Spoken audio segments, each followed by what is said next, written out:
আর্জেন্টিনাকে ঘিরে যখন বর্ণবাদ, বৈষম্য আর ফিফার তদন্ত নিয়ে বিতর্ক তুঙ্গে, ঠিক তখনই ভিন্ন এক বার্তা দিলেন হাইতিয়ান বংশোদ্ভূত আর্জেন্টাইন ফুটবলার কিকি রামোস।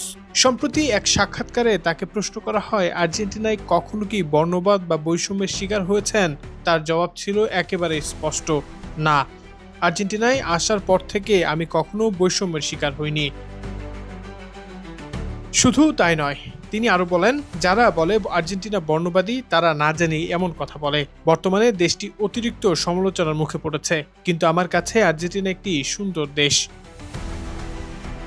কিকি রামোস জানান, আর্জেন্টিনার জার্সি গায়ে তোলা তার শৈশবের স্বপ্ন ছিল। দেশের প্রতিনিধিত্ব করতে পারা তার জন্য বিশাল সম্মানের, আর প্রতিবার জাতীয় দলে ডাক পেলে সেই সম্মানের মর্যাদা রাখার চেষ্টা করবেন তিনি। একদিকে ফিফার তদন্ত, অন্যদিকে সামাজিক মাধ্যমে তীব্র সমালোচনা। এর মাঝেই কিকি রামোসের এই মন্তব্য নতুন করে আলোচনা জন্ম দিয়েছে। এখন প্রশ্ন, এই বক্তব্য কি আর্জেন্টিনাকে ঘিরে চলা বিতর্কের মোড় ঘুরিয়ে দিতে পারবে?